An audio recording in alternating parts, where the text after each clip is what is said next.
네, 오늘 우리는 사무엘하 19장 말씀 같이 펼쳤습니다. 오늘 본문에는 여러 사람들의 이름이 등장하고 있는 것을 여러분들이 보셨을 것입니다. 우선은 누구였습니까? 다윗이었습니다. 다윗에 대해서는 어떻게 소개됩니까? 다윗은 아들 압살롬이 반란을 일으켰기 때문에 너무나도 급한 마음으로 맨발로 도피한 사람이었습니다. 요단강을 건너서 동쪽으로 피해 갔는데 하나님의 은혜로, 그리고 또 충신들이 활약해 준 연고로 이 모든 것을 다 정리하고 다시 예루살렘으로 돌아오는 길에 있었다고 오늘 성경은 우리에게 보여주고 있습니다. 은혜지요. 그죠? 어려움이 있었지만은 그것을 극복하고 다시 예루살렘으로 황궁한다는 것은 은혜를 입은 것입니다. 그리고 다음으로 등장하는 인물이 시므이와 시바입니다. 16절에서 오늘 한번 보실까요? 보시면 바울임에서 살던 베냐민 사람 시므이는 다윗이 황궁한다는 소식을 듣고 급히 어떻게 합니까? 유다 사람들을 때리고 다윗을 맞으러 나갔다고 합니다. 그리고 이제 17절 상반절에서 보는 것처럼 시므이가 다윗을 마중 나가면서 어떻게 했습니까? 1000명을 대동해서 다윗을 맞으러 나아갔습니다. 우리는 여기서 무엇을 봅니까? 시므이는 상당한 세력가였다. 1000명을 거느리고 다윗을 마중 나가는 거 쉬운 일이 아닙니다. 그런 것을 보면서 이 시므이는 그런 세력가로서 다윗을 상당히 감정적으로 대하고 있었을 것이다 하는 것을 짐작할 수가 있습니다. 그런데 이제 아들이 난을 일으켜서 다윗이 도망을 하니까 이제 저 얄미운 다윗의 시대는 끝장이 났구나 싶어서 좋아하면서 어떻게 했습니까? 막 저주를 퍼부었던 것을 볼 수가 있습니다. 그런데 그 다윗이 멀쩡하게 다시 귀 안에 오잖아요. 얼마나 떨리겠어요? 얼마나 겁나겠어요? 왕을 저주했는데, 끝장났다고 했는데. 그러니까 얼른 다윗을 찾아가서 용서를 빌려고 한 것입니다. 자, 그런데 17절 하반절에서 보면 거기에 함께한 사람이 있었습니다. 시바였습니다. 시바도 그 아들 15과 종 20명을 거느리고 다윗 왕에게로 나아갔다고 합니다. 시바는 왜 나갔을까? 이 시바는 다윗이 명한 것이 있습니다. 압살롬의 아들 머비보셋을 잘 보필해라, 주인으로 섬기라, 이렇게 이제 명을 내려놓았는데 다윗이 도망을 가니까 이 틈새에 저 머비보셋이 가지고 있는 모든 것을 내가 다 차지해야지 하고 모함을 합니다. 그래가지고 그 모든 것을 자기 것으로 만들었잖아요. 그런데 이제 거짓말을 하고 남의 물건을 탈취했는데 다윗이 돌아오면 어떻게 됩니까? 사실이 들통나잖아요. 그러니까 무섭지 않습니까? 이것도 해결받아야 되는 것입니다. 그래서 불을 면하기 위해서 시므이를 따라서 시바도 급히 나아갔던 것을 볼 수가 있습니다. 그리고 그들이 이제 다윗 왕에게 나올 때에 18절 말씀에서 보십니다. 왕의 가족들이 안전하게 나루를 건너야 돼, 요단강을 건너야 되잖아요. 건너기 위해서 나룻배도 준비되었다 이렇게 말씀하는데 이 배 누가 준비했겠습니까? 시므이와 시바가 준비했겠죠. 왕의 환심을 사기 위해서 아마 준비해서 대동했을 것입니다. 그렇게 하여 이제 다윗이 요단강을 건너서 서쪽으로 오기 전에 먼저 그들이 요단강을 건너서 동쪽에 있는 다윗에게로 나아갔습니다. 그리고 시므이는 왕 앞에 엎드렸다 이렇게 말씀을 합니다. 그러면서 19절에서 보면 뭐라고 말합니까? 내 주여 원하건대 내게 죄를 돌리지 마옵소서. 내 주 왕께서 예루살렘에서 나오시던 날에 종의 패역한 일을 기억하지 마시오며 왕의 마음에 두지 마옵소서. 그리고 20절 왕의 종 내가 범죄한 줄 아옵기에 오늘 요셉의 온 족속 중 내가 먼저 내려와서 내 주 왕을 영접하나이다 이렇게 이야기합니다. 무엇을 봅니까? 죄를 지었으니까 용서받아야 된다는 거죠. 그래서 무조건 용서해 달라고 비는 것입니다. 여러분 잘하는 것 아닙니까? 저 참 잘하고 있습니다. 죄인은 구할 것은 용서밖에 없습니다. 뭐 내놓을 것이 있습니까? 이런 것을 보면서 우리는 이 죄인들이었지만 그들을 통하여 본받을 점도 있습니다. 그죠? 이 시므이가 감정적으로 살았던 것, 시바가 무력에 이끌려서 죄를 짓고 살았던 것은 우리가 본받아야 하지 말아야 되죠. 그죠? 본받지 말아야 됩니다. 그러나 뭡니까? 잘못한 그 사람이 용서를 받고 싶어하는 그 마음과 자세, 이것은 우리가 본받아야 되는 것입니다. 왜 그렇습니까? 우리는 오늘 집사님께서 기도해 주신 것처럼 늘 그냥 범죄하고 살아갑니다.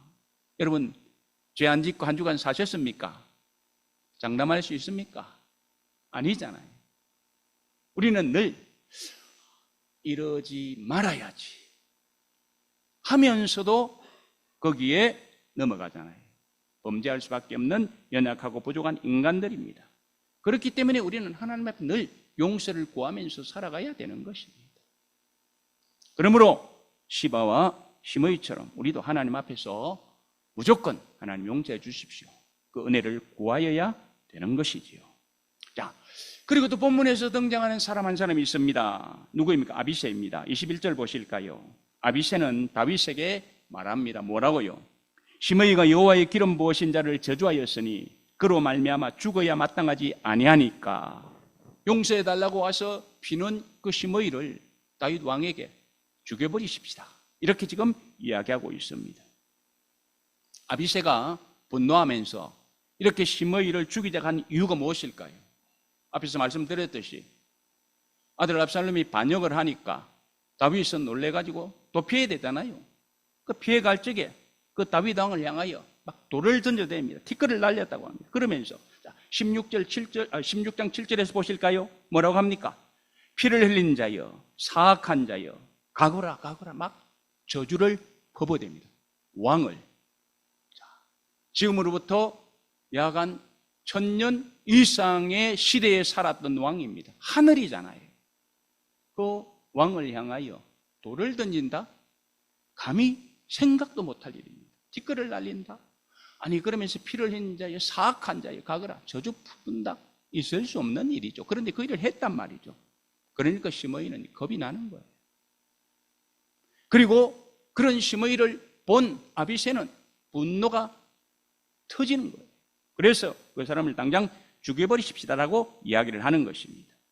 이런 말은요, 어떤 면에서 보면 옳을 수가 있습니다. 왜냐하면 출애굽기 22장 28절 말씀에서 보면 이런 말씀이 있습니다. 너는 재판장을 못 오가지 말며 백성의 지도자를 저주하지 말지니라. 하나님의 법입니다.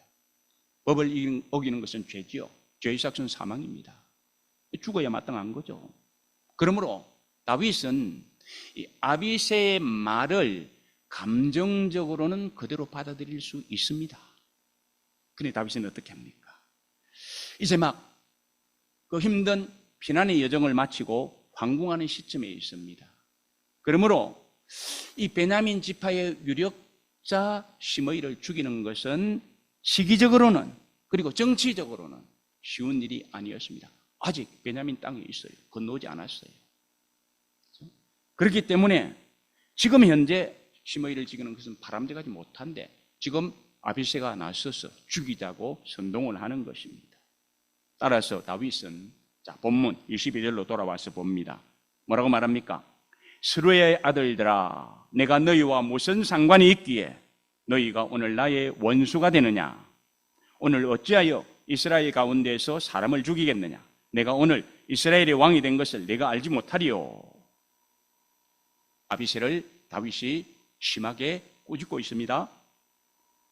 여기서 참고로 말씀을 드리면 너희가 나의 원수가 된다라는 이 말에서 이 원수라는 말이요, 원어로는 너는 사탄이 된다 이 말입니다. 사탄입니다. 사탄. 지금 아비새가 다윗 앞에서 사탄 노릇하고 있다는 거예요.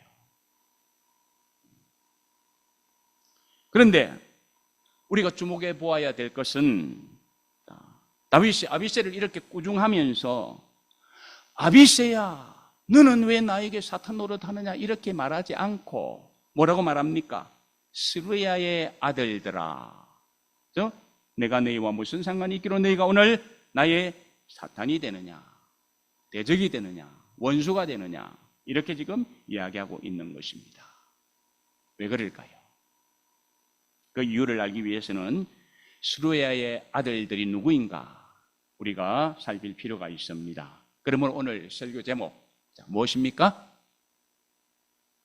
이 정도까지 말씀해 드렸으면 여러분들이 힘있게 대답해야죠. 예, 스루야의 아들들, 오늘 설교 제목입니다. 스루야의 아들들이 누구인지를 알기 위해서는 다윗의 가계를 우리가 한번 생각해야 됩니다. 자, 다윗은 누구의 아들입니까? 이새의 아들입니다. 그죠? 예. 그리고 이새에게는 아들이 8명이 있었죠. 제일 막내가 다윗입니다. 다윗 뒤로 7명 형들이 있었습니다. 그리고 이새에게는요, 2딸이 있었어요.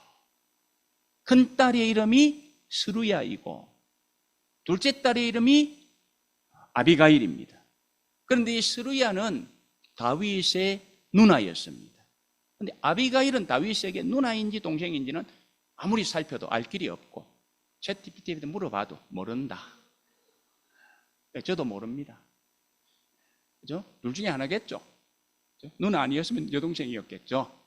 어쨌든 스루야는 다윗의 누나였습니다. 그리고 다윗의 누나였던 이 스루야에게 아들 셋이 있었습니다. 이름하여 요압, 아비새, 아사헬, 이 세 사람이 있었습니다. 자, 그런데 오늘 성경은 스루야의 아들들 이렇게 하잖아요. 이스라엘의 관습을 보면은요, 우리가 또 성경을 보아서 익히 알듯이 자녀들을 소개할 때는 항상 누구를 소개해요? 아버지를 소개합니다. 누구누구의 아들, 그 다음에 누구 쭉 이야기하잖아요.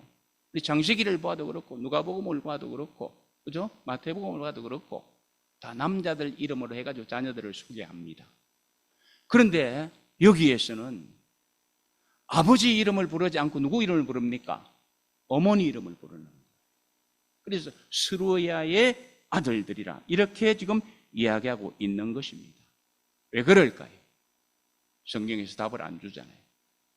추측할 수밖에 없어요. 여러 가지로 추측할 수 있습니다. 제가 생각해서 한 2가지 생각해 봤습니다. 스루야가, 다시 말씀드리면 아내가 남편보다 워낙 뛰어났던지, 그죠? 그래서 너무 잘 알려진 사람입니다. 그래서 스루야의 아들들 하면 이렇게 할 수 있는 그런 위치에 있었던지, 안 그러면은 남편이 일찍 돌아가셨던지, 그죠? 그러니까 돌아간 남편의 이름을 부를 수가 없잖아요. 그러니까 어머니 이름을 부르면서 아들들을 이야기했을 것입니다. 그런 스루야의 아들들 어떻게 살았을까요? 아마도 다윗이 사울을 피해서 도망 다닐 때에는 이 사람들도 편히 살지 못했을 거예요. 숨어 살았든지 역시 도망을 쳤을 거예요. 왜? 다윗이 친척이잖아요. 예? 그러다가 이제 다윗이 아둘람으로 왔을 때 어떤 일이 벌어집니까? 환난당한 자, 모든 빚진 자, 원통한 자들이 다윗에게로 찾아 몰려들기 시작합니다. 수백 명이 모이게 돼요. 다윗이 세력을 구축하게 됐습니다. 그때 다윗이 부탁하는 것이 있습니다. 사무엘상 22장 3절 말씀에서 보면 이렇게 말합니다. 나의 부모도 함께 우리에게 있게 해주시오. 그래서 부모님을 같이 초청합니다. 그때 누나도 초청했겠죠. 그러면은 그 조카들도 따라왔겠죠. 이렇게 해서 이제 함께 공동체로 거하게 되었을 것입니다. 그 후에 이제 다윗이 계속해서 활동을 할 적에 이 사람들은 다윗을 도와서 다윗 왕국을 세우는데 크게 공헌을 했을 것이고, 이스라엘의 건국의 기초를 넣는데 아마 공신으로서 크게 활약을 했을 것입니다. 그런 스루야의 아들들, 그들 다윗이 이름을 부를 적에 요압, 아비새, 아사헤라 이렇게 부르지 않고 항상 뭐라고 불렀습니까? 스루야의 아들들아. 이제 기억하시겠죠, 그죠? 누나의 자녀들은 항상 아무개에 부르지 않고 스루야의 아들들아, 혹은 스루야의 아들 요압아, 스루야의 아들 아비새야, 스루야를 항상 먼저 언급했다라는 것. 성경을 읽으시면 여러분들이 이제 확인할 수 있을 것입니다. 자, 그런데 이 스루야의 세 아들 중에서 막내였던 아사엘은요, 빨리 죽습니다. 왜냐하면은 이제 사울의 군대 장관이었던 아브넬하고 충돌 관계에 있을 때에 이 아사엘이 아브넬을 쫓아가면서 싸움을 겁니다. 그런데 이 아브넬이 따라오지 말라고 하잖아요. 그러면 너 죽는다 하는데도 생명을 걸고 추적을 합니다. 그러다가 그냥 이 아브넬의 창에 찔려서 먼저 죽었어요. 충신이죠, 그죠? 생명을 걸고서라도 대적과 싸우겠다라는 이런 마음을 가졌던 사람이 아사엘이었습니다. 그리고 이제 요압과 아비새는 계속해서 다윗을 도와서 큰 공을 세우는데 특히 요압의 활동은요 많이 두드러집니다. 요압에 대해서 잠깐 제가 소개를 드립니다. 자, 사무엘하 5장 25절 한번 보실까요? 거기를 보시면 요압은 다윗의 군대 장관으로서 활동하면서 이스라엘을 줄기차게 괴롭히던 블레셋을 정복하는 공을 세웁니다. 그리고 역대상 18장 2절 말씀에서 보는 것처럼 다윗은 또 요압은 또 다윗을 도와서 모압도 정복합니다. 블레셋도 정복했고 모압도 정복합니다. 그리고 역대상 18장 6절 말씀에서는 아람을 정복할 때도 함께 했습니다. 아람도 정복합니다. 역대상 20장 1절 말씀에서 보면 라빠를 쳐서 함락을 시킵니다. 사무엘하 11장 1절 말씀에서도 다윗은 또 암몬을 정복하게 되는데 거기에 요압이 동조해서 승리하게 해줍니다. 이처럼 요압은 일평생 전쟁에 한 번도 실패하지 않고 승리하는 맹장으로 활동했습니다. 용사였죠. 그는 불굴의 의지로서 이스라엘을 아주 굳건한 반석이 세우기 위해서 목숨을 내걸고 열심히 활동한 정말 맹장 중의 맹장이었습니다. 그의 수행 능력은 타의 추종을 불허할 정도로 탁월했습니다. 그런가 하면은요, 요압과 아비새는 참 정의로운 사람이었습니다. 옳다고 한 데 대해서는 상당히 굴하지 않는 그런 용기를 보였던 사람이었습니다. 사무엘하 24장 3절 말씀에서 보실까요? 다윗이 교만한 마음으로 인구조사를 하려고 합니다. 하나님 뜻이 아니죠. 요압은 만류합니다. 근데 왕을 만류한다는 건 쉬운 일이 아니잖아요. 근데 어떻게 만류합니까? 보시면 이 백성은 얼마든지 왕의 하나님 여호와께서 100배나 더하게 하사 내 주 왕의 눈으로 보게 하시기를 원하나이다. 그런데 내 주 왕은 어찌하여 이런 일을 기뻐하시나이까? 어찌하여 왕이 이런 일을 하려고 합니까? 라고 왕의 잘못을요 대담하게 지적하는 정의로움이 있었던 것도 우리는 볼 수가 있습니다. 그런가 하면은 아비새의 경우를 볼까요? 사무엘하 16장 9절 말씀에서 보면 다윗이 압살롬 남을 피하여 갈 적에 전에 말씀드렸던 것처럼 이 시므이가 막 티끌을 날리면서 또 돌을 던지면서 피를 흘린 자여 사악한 자여 가거라 하고 막 저주를 해댔잖아요. 그때 이 아비새는 어떻게 합니까? 왕이여, 내가 가서 저 사람을 죽여버릴까요? 이렇게 이야기할 정도로 정의롭고 용기가 있는 그런 사람이었습니다. 그런가 하면 다윗이 악신이 들려서 자기를 죽이려고 막 추적해 다니는 사울을 피해가지고 도망 다닙니다. 그럴 때에 이제 군대 3,000명을 거느리고 쫓아왔어요, 이 사울이. 그래서 황무지에서 잠을 자고 있습니다. 보니까 죽일 수 있는 절호의 찬서였어요. 그래서 사무엘상 26장 8절 말씀에서 보시는 것처럼 다윗에게 말합니다. 하나님이 오늘 당신의 원수를 당신의 손에 넘기셨으니 내가 창으로 찔러서 단번에 땅에 꽂게 해달라. 그렇게 하다가 혹시라도 복병이 숨어있고 문제가 생길 수도 있잖아요. 그럼에도 어떻게 합니까? 다윗을 위하여 충성하고 싶은 마음이 있어요. 가서 그냥 내가 찔러 죽이겠다고, 내 생명 걸고 당신을 위하여 희생하겠다고, 이런 정의롭고 용감했던 사람이 아비새였던 것도 또 볼 수가 있습니다. 하사엘의 경우 한번 볼까요? 보면은 사무엘하 2장 18절 말씀에 보면 그의 발이 얼마나 빨랐는지 누르와 같이 빨랐다, 이렇게 이야기를 합니다. 그리고 사무엘하 23장 24절 말씀에서 보면 그는 30인 용사 중에 한 사람이었다. 보통 사람이 아닌 거죠. 그런 그가 아까 말씀드렸던 것처럼 원수 그죠? 아브넬을 추적해 가다가 그냥 아브넬 창에 찔려서 죽었습니다. 생명을 걸고라도 자기가 충성된 신하로서의 도리를 다해야 되겠다는 이런 마음을 가졌던 사람이 아사리였던 것을 봅니다. 참 훌륭한 사람들이죠. 이렇게 스루야의 세 아들들은요, 자신들의 직무에 충실한 사람들이었습니다.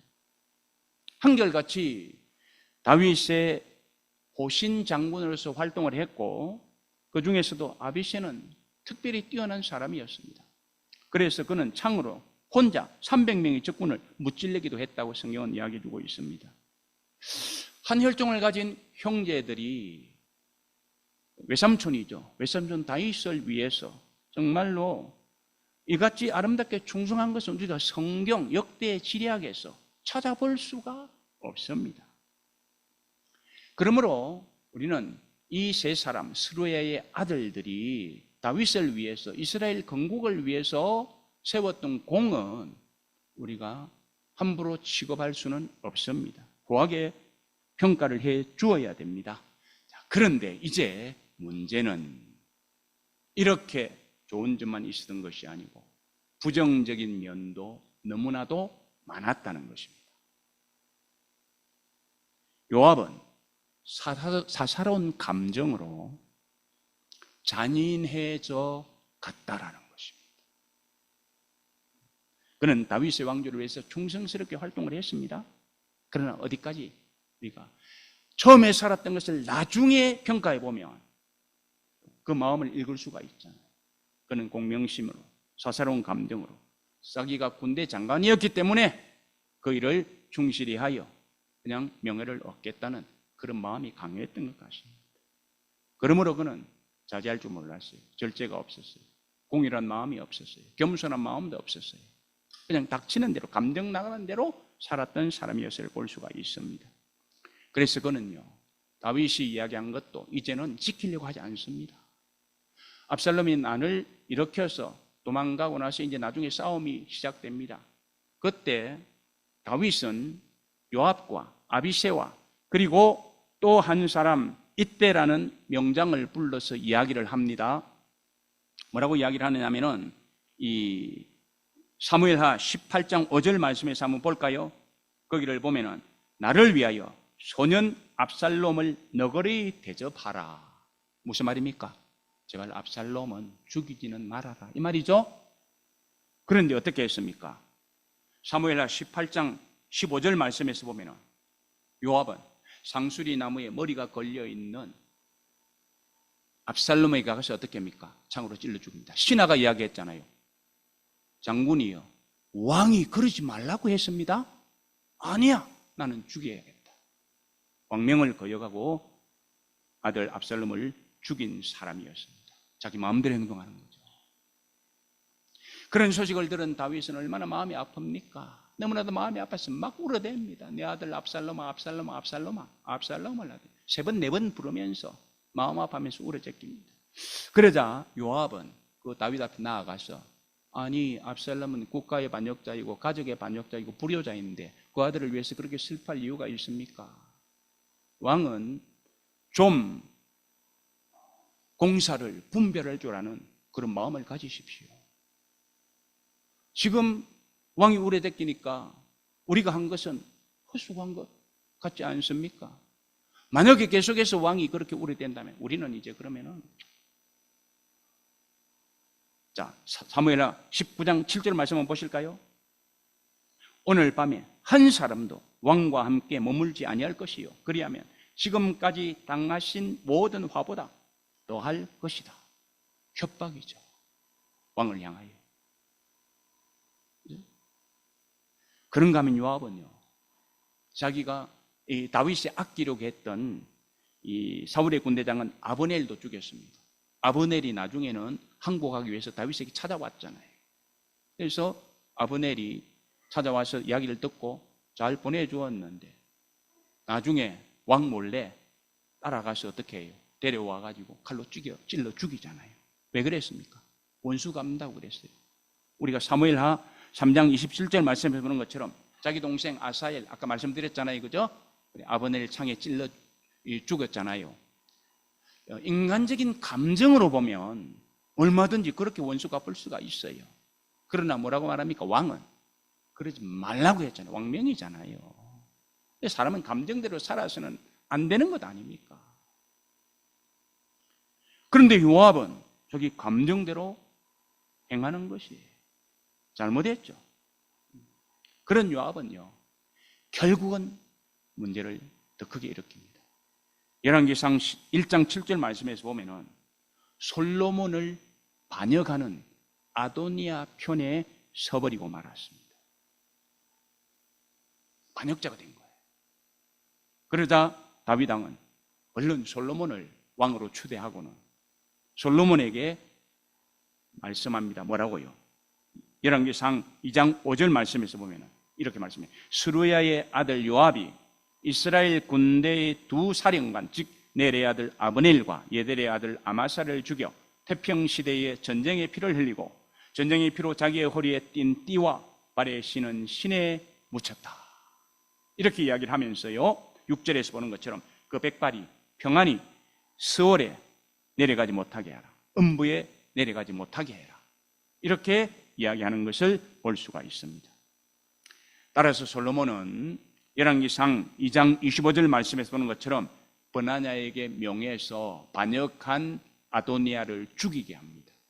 그리고 열왕기상 2장 34절에서 보면 이 아도니아를 따라서 반역에 가담했던 요압도 버나냐의 손에 처단되는 것을 볼 수가 있습니다. 이것이 스루야의 아들들의 최후입니다. 말씀을 정리합니다. 저는 오늘 스루야의 아들이라는 제목으로 말씀을 전해드렸습니다. 그러면서 먼저는 다윗에 대해서 간단히 말씀을 드렸죠. 다윗은 어려움을 당했습니다. 아들로부터 난을 일으켜서 또 피해야 하는 그런 어려움이 있었습니다. 그럴지라도 하나님의 은혜로 중진들의 도움으로 모든 것을 다 이제 해결하고 다시 예루살렘으로 황궁했습니다. 회복의 은혜를 입었습니다. 오늘을 살아가는 저와 여러분들에게도 하나님의 은혜가 함께 하시기를 바랍니다. 여러 가지 힘들고 어려운 문제가 있을 때 하나님께서 회복시켜 주시는 그런 은혜를 누릴 수 있기를 바랍니다. 다윗이 힘이 있어서 회복했습니까? 하나님의 은혜죠.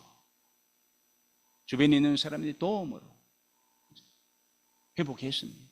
우리에게도 그런 은혜가 함께 하시기를 바랍니다. 그 다음에 시므이와 시바에 대해서도 말씀을 드렸습니다. 시므이는 악한 감정으로 왕을 저주한 잘못을 범한 사람입니다. 시바는 물욕에 이끌려서 죄를 범한 사람이었습니다. 그러나 그들이 다윗에게 나아가서 용서해달라고 잘못을 빌었던 것입니다. 그러므로 그들이 잘못하는 이 방법은 우리가 본받지 말아야 되겠지만은 잘못했을 때 용서받고자 하는 그 마음은 우리가 간직해야 된다. 왜? 우리는 늘 부족하고 연약하여서 하나님 앞에서 범죄할 수밖에 없는 인간들이거든요. 그런 인간들은 어떻게 해야 됩니까? 하나님 앞에 구할 것은 용서밖에 없는 것입니다. 그래서 성경에서는 죄 사함을 받은 자들은 뭐가 있다? 복이 있다. 이 복을 우리가 누릴 수 있었으면 좋겠습니다. 마지막으로 저는 스루야의 아들들에 대해서 말씀을 드렸습니다. 스루야의 아들들, 처음에는 참 귀하게 활동하고 쓰임받았던 인물들이었습니다. 다윗의 왕국을 세우는데 공헌한 자들입니다. 이스라엘의 기초를 놓는데 공헌한 사람들이었습니다. 그러나 그들이 날이 가면서 유명해지니까 교만해졌습니다. 거만해졌습니다. 그래서 이제는 왕명도 따르지 않으려고 합니다. 심지어는 반역까지 하는 사람들이 되었습니다. 그러다가 어떻게 했습니까? 처형을 당한 것입니다. 그렇다면 오늘을 살아가는 저와 여러분들은 어떻게 살아가야 되겠습니까? 혹시 어려움이 있다면 다윗에게 회복을 주신 그 하나님의 은혜를 누리기 위하여 간절히 기도해야 될 것입니다. 하나님, 저에게도 회복이 필요합니다. 은혜 주십시오.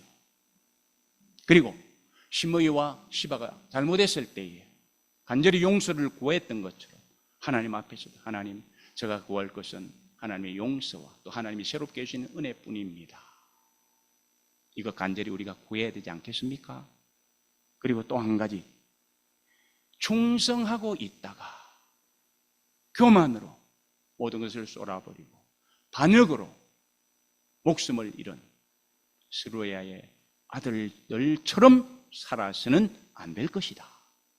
이 교훈과 도전을 우리는 받아야 될 것입니다. 그러면서 혹시 네가 그렇게 살고 있지 않나? 그러면서 나는 사단 노릇하는 그런 결과로 빠지지 않는가? 늘 자신을 경계하면서 그죠? 하나님 앞에서 바르게 겸손히 주를 섬기려고 하는 그런 삶을 살아내어야 될 것입니다. 우리가 충성이라는 말을 많이 쓰는데 참된 충성은요, 무엇을 많이 하는 것이 참된 충성이 아닙니다. 자기의 감정과 자기의 욕망과 자기의 고집을 버리고 하나님의 선하시고 기뻐하시고 온전하신 뜻이 무엇인가 분별하면서 거기에 순종하는 것이 참된 충성입니다. 그렇게 충성하는 자를 하나님께서는요, 기뻐하십니다. 반대로 내 뜻대로 사는 삶은 잘한 것 같지만 다 하나님 앞에 무익한 거예요. 그러므로 저와 여러분들은 하나님의 뜻을 분별하면서 하나님 앞에 유익한 자로 서서 하나님께는 영광을 돌리고 그런 자에게 베풀으시는 은혜를 충만히 누리고 살아가실 수 있기를 주님의 이름으로 축복합니다. 기도하십시다.